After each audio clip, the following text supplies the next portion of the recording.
और के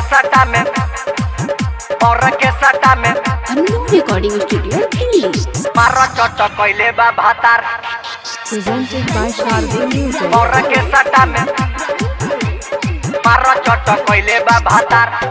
जिलमती हारी सोयल बाबरत रे मोटकी छौरी के धइल बहात रे जिलमती हारी सोयल बाबरत रे मोटकी छौरी के धइल बहात रे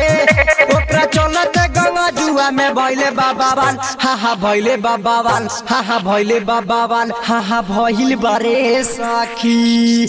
और के सटा में मारा चोट कोइले बा भातार और के सटा में मारा चोट कोइले बा भातार और के सटा में मारा चोट कोइले बा भातार जिलमती हारी सोयल बाबरत रे मोटकी छौरी के धइल बहात रे जिलमती हारी सोयल बाबरत रे मोटकी छौरी के धइल बहात रे ओकरा चलत गंगा जुआ में भइले बाबावान हा भइले बाबावान हा भइले बाबावान हा भइल बारे सखी और के सटा में मारा चोट कोइले बा भातार और के सटा में मारा चोट कोइले बा भातार और के सटा में मारा चोट कोइले बा भातार और के सटा में मारा चोट कोइले बा भातार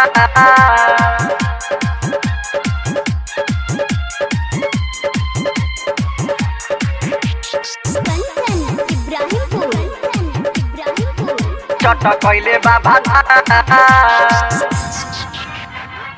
प्रेजेंटेड बाय शारदे म्यूजिक। चोट कोइले बा भातार झाड़ा झुर के गइल रहे ऊ तो बराती रात उनका देहिया पो टूटल बाबाती रात उनका देहिया पो टूटल बाबाती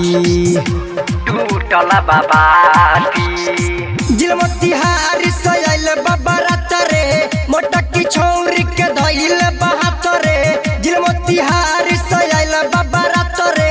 मोटकी छौरी के धइल बहात रे ओकरा चलत गंगा जुआ में भइले बाबावान हा भइले बाबावान हा भइले बाबावान हा भइल बारे सखी और के सटा में मारा चोट कोइले बा भातार और के सटा में मारा चोट कोइले बा भातार और के सटा में मारा चोट कोइले बा भातार और के सटा में मारा चोट कोइले बा भातार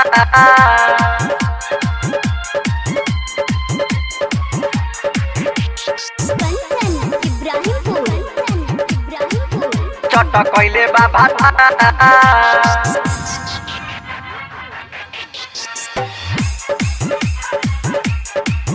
चोट कोइले बा भातार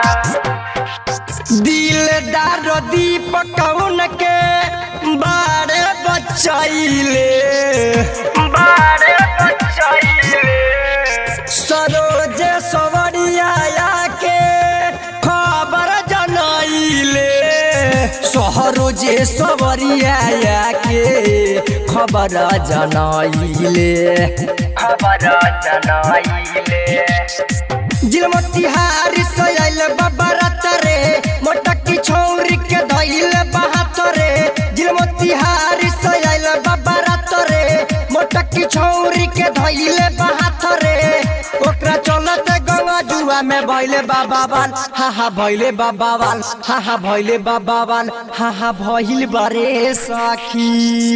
और के सटा में मारा चोट कोइले बा भातार और के सटा में मारा चोट कोइले बा भातार और के सटा में मारा चोट कोइले बा भातार प्रेजेंटेड बाय शारदे म्यूजिक।